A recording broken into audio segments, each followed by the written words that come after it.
Hello students, welcome you all on academy. आज का session जो है वो डिस्कशन सेशन रहने वाला है और इस सेशन में कुछ ऐसी प्रॉब्लम्स होती हैं जो बच्चे यूजुअली उनके मन में चलता रहता है और वो बात नहीं कर पाते हैं या डिस्कशन वैसा नहीं हो पाता टीचर से। तो वो डिस्कशन आज हम करने वाले हैं, मन की बात करेंगे मेनली रुद्राक्ष के साथ, और कुछ ऐसी और बातें हैं जो मुझे लगता है कि आप लोगों तक पहुँचनी चाहिए। तो वो सेशन वो ये वाला सेशन है जिसमें हम बात करेंगे कुछ अच्छी चीज़ें। तो रुद्राक्ष मुझे बताओ कि बात करते हैं सबसे पहले। आज हम बात करने वाले हैं ऑर्गेनिक केमिस्ट्री की, है ना। तो ऑर्गेनिक केमिस्ट्री में क्लास 12th तुम्हारा जो है वो ख़त्म, ऑलमोस्ट समझ लिया तुमने, सारा पढ़ लिया और बोर्ड आ गया है और 15 दिसंबर तक बोर्ड खत्म हो जाएगी। उसके बाद जेईई मेंस आने वाला है। तो ऑर्गेनिक को लेके ऐसे कौन कौन से सवाल है? ऑब्वियसली जैसे हम बोलते हैं कि केमिस्ट्री में ऑर्गेनिक ऐसी चीज़ है जिसमें मैकेनिज्म बहुत परेशान करता है ना। तो ऐसे कौन कौन से तुम्हारे 3 सवाल हैं जो तुम्हें लगता है कि मुझसे पूछना चाहिए तुमको? पहला सवाल सर, जैसे नेम्ड रिएक्शन वगैरह जो होती है। ओके, नेम रिएक्शन जो है वो पार्ट आता है कार्बोनिल कंपाउंड का, है ना।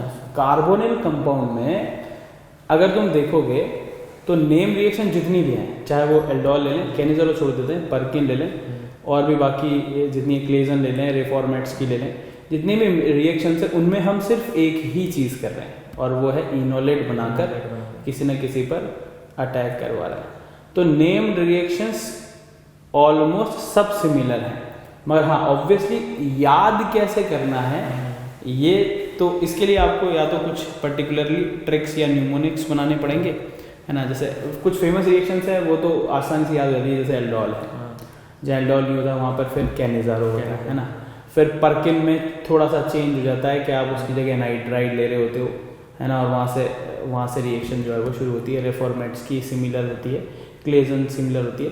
तो इसमें क्या करो, जब मुझे समझ में नहीं आता था ना तो मैं क्या करता था कि कुछ पर्टिकुलर ट्रिक्स न्यूमोनिक्स बनाता था। ऑब्वियसली वो मैं यहाँ तो डिस्कस नहीं कर सकता क्योंकि बहुत ही वाहियात सी होती थी। और मेरा कहना यह है कि जब भी आप नेम रिएक्शन याद कर रहे हो ना तो वो उस नेम रिएक्शन में कुछ ऐसे न्यूमोनिक्स बनाओ जिसमें नाम शामिल हो और रिएक्टेंट और प्रोडक्ट शामिल हो। तो जब मैं रेगुलर क्लासेस में होता हूँ तो ऐसी वाहियात ट्रिक्स हम बनाते हैं और वो इतनी वाहियात होती है कि आप उसे कभी भूल नहीं पाते, है ना।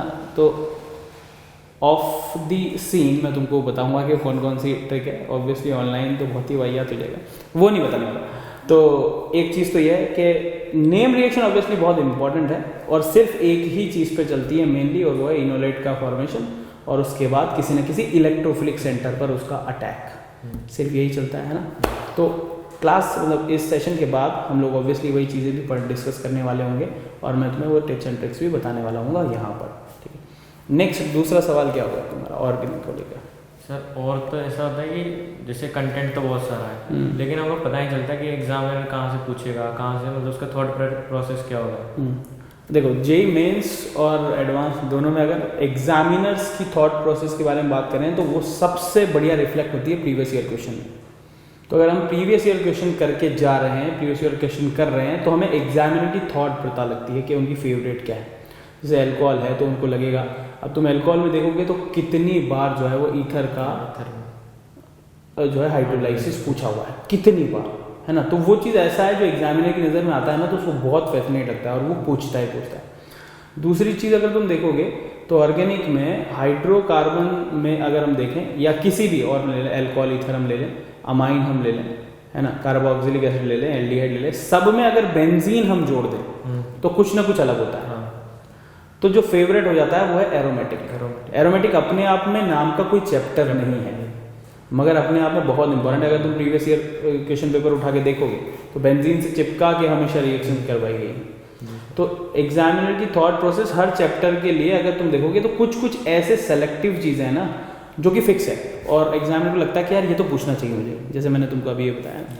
क्योंकि जैसे कार्बोनिल कंपाउंड है, आपने उससे बेंजीन लगाया और किसी इलेक्ट्रोफिलिक का अटैक कराने गए तो इलेक्ट्रोफाइल का अटैक हो सकता है, मेटा पर अटैक हो सकता है ना, और न्यूक्लियोफाइल का अटैक है तो CO पर अटैक हो सकता है। तो फिर मल्टीपल चीज़ें हो जाती हैं।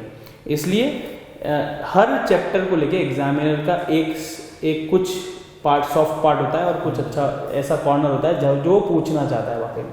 तो वो थॉट प्रोसेस टीचर क्लास में बताता है। जब भी हम डिस्कस कर रहे होंगे हर चैप्टर के बारे में तो वो एग्जामिनर्स थॉट हम लोग जरूर डिस्कस करेंगे। जैसे एल्डोल, कैनिज़ारो, अगर तुम पिछले पेपर उठा के देखोगे, एल्डोल से ज़्यादा कैनिज़ारो से सवाल पूछे गए और रेगुलर पूछे गए, है ना। तो हमें लगता है हमेशा एल्डोल एल्डोल एल्डोल बहुत इंपॉर्टेंट है, पर कैनिज़ारो से सवाल ज़्यादा आए हैं।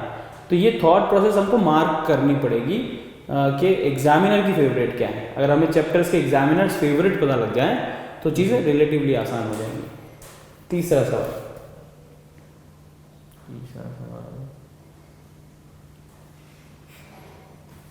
चलो मैं बताता हूँ कि और कौन सी ऐसी चीज़ होती है जो बच्चों को परेशान करती है ऑर्गेनिक में, और वो ये है कि सर ये पता नहीं चलता कि कब एरो के ऊपर 1 इक्विवेलेंट 2 इक्विवेलेंट 3 इक्विवेलेंट लिखा हुआ है, और कभी नहीं भी लिखा होता तो उसको फिर हम लोग जो है वो एक्सेस में मान लेते हैं। ये समझ नहीं आता कि कभी तो आप बोलते हो कि 1 इक्विवेलेंट, नथिंग इज मेंशन्ड तो आप 1 इक्विवेलेंट मान लो, और कभी नथिंग इज मेंशन्ड तो एक्सेस मान लेते हैं।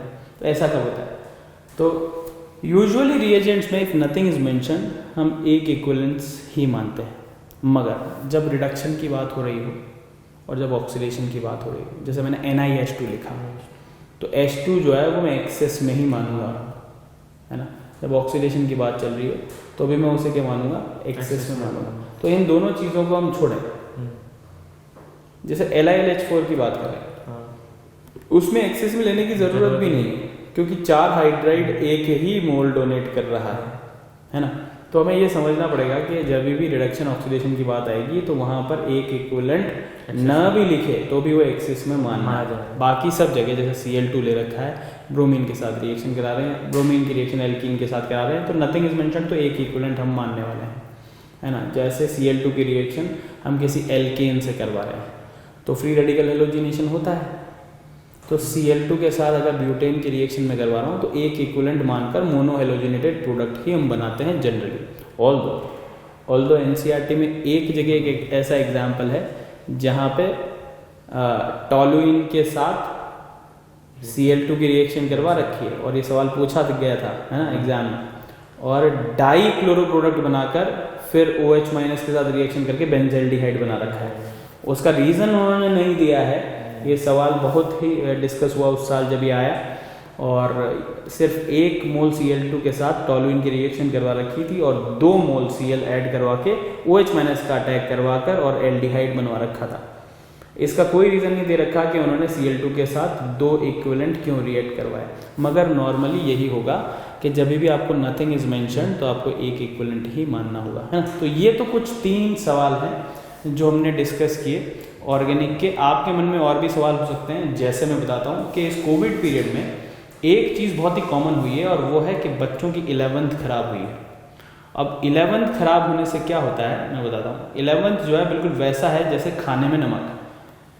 खासकर बात करें तो स्टीरियो केमिस्ट्री की, ये तुम भी मानोगे रुद्राक्ष के, अगर स्टीरियो केमिस्ट्री अगर आपका ऑप्टिकल खराब हुआ तो चीज़ें बहुत खराब हो जाती है। कैसे? कोई भी रिएक्शन है, अगर उसका मैकेनिज्म आपको मुझसे अच्छा आता है, मगर मैंने सवाल ये नहीं पूछा कि प्रोडक्ट क्या है, मैंने सवाल ये पूछा कि प्रोडक्ट्स के बीच में रिलेशन क्या है, या मैंने ये पूछा कि फ्रैक्शंस आफ्टर फ्रैक्शनल डिस्टिलेशन कितने होने वाले हैं, या मैंने ये पूछा कि कितने प्रोडक्ट बनेंगे, या मैंने ये पूछा कि कितने मीजो बनेंगे, कितने ऑप्टिकली इनएक्टिव बनेंगे। अगर ये सब चीज़ें मैंने पूछी तो फिर मैकेनिज्म आपको कितना अच्छा आता हो और रिएक्शन कितनी अच्छी आती है उसका कोई भी फायदा नहीं होता। ऑब्वियसली GOC एक बहुत बड़ा रोल प्ले करता है जब आपको इलेक्ट्रॉन डिस्प्लेसमेंट आ जाता है ना। तो अगर आपको इलेक्ट्रॉन का डिस्प्लेसमेंट आ गया तो मैकेनिज्म में एरो चलाना थोड़ा आसान हो जाता है।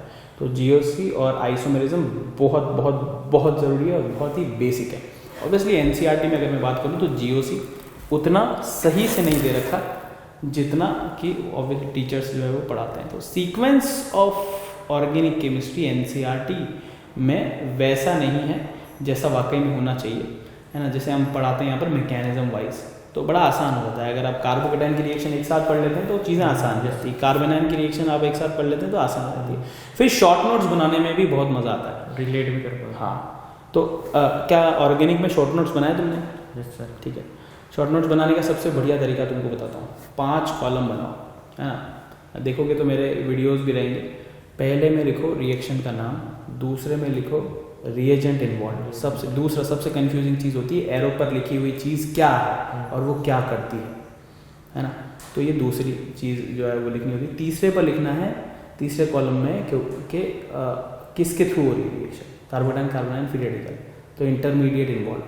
चौथे कॉलम में लिखना है what is the conversion, RX से RR बन रहा है वुड्स में, उल्मान में, फ्रैंकलैंड में, है ना, तो क्या कन्वर्जन हो रहा है। और लास्ट हमारा की पॉइंट होगा। तो अगर आप 5 ये पॉइंट हर रिएक्शन के लिए लिखते हैं तो 20 से 25 पेज लगेंगे, पूरी ऑर्गेनिक आपके हाथ में होगी जिस दिन कोर्स खत्म होने वाला है। और उसके बाद रिवीजन जो है वो बहुत ही आसान हो जाता है। एक बहुत ही इंपॉर्टेंट चीज़ जो हम लोग करते हैं, जो मैं करता हूँ, कि आपने रिएक्शन वाइज आपने बच्चे को पढ़ा दिया, बहुत सारी रिएक्शंस इकट्ठी हो गई। अब बच्चा कंफ्यूज ये होता है कि एरो पर लिखी हुई चीज़ आखिर क्या करने वाली है। जैसे एग्जाम्पल अगर तुमने पढ़ा है एल्डोल, एल्डोल में अगर मैं देखूँ तो CH3CHO के साथ मैंने NaOH लिया, ठीक है। हेलोफॉर्म की रिएक्शन देखना, CH3CHO के साथ NaOH प्लस X2 लिया, अब इधर एल्डोल हो रहा है, CH3CHO के साथ NaOH एल्डोल, उधर CH3CH NaOH दोनों हैं, पर फिर भी वो एल्डोल नहीं कर रहा, हेलोफॉर्म कर रहा है। समझ रहे हो। अब इसमें ये समझ में आना चाहिए, जब आप, मैं ये बताना चाह रहा हूँ कि हम जब कॉम्परेटिव या कॉन्सेप्ट मैपिंग स्टडी करते हैं तो पता चलता है एल्डोल का जो RDS है CH3CHO पर अटैक एनायन का, और इधर जो हमारे पास CH3CHO बनेगा उस पर I2 पर अटैक होगा, तो I2 पर अटैक CH3CHO पर अटैक से बहुत फास्ट है, तो वो एल्डोल जो है वो सप्रेस हो जाती है, हेलोफॉर्म हो जाता है ना। तो ये जो है वो ये कॉन्सेप्ट मैपिंग है। और ये कैसे होता है कि आप एक रिएजेंट पकड़ो, जैसे H2O2 है, और H2O2 पूरी ऑर्गेनिक केमिस्ट्री में क्या क्या करता है, किस किस सबस्ट्रेट पर, वो सब एक साथ पढ़ लो। तो मतलब ये है कि आप रिएक्शंस तो पढ़ ही रहे हैं, मगर रिएजेंट बेस्ड स्टडी भी आपको करनी चाहिए, और बहुत ही कम समय में हो जाती है।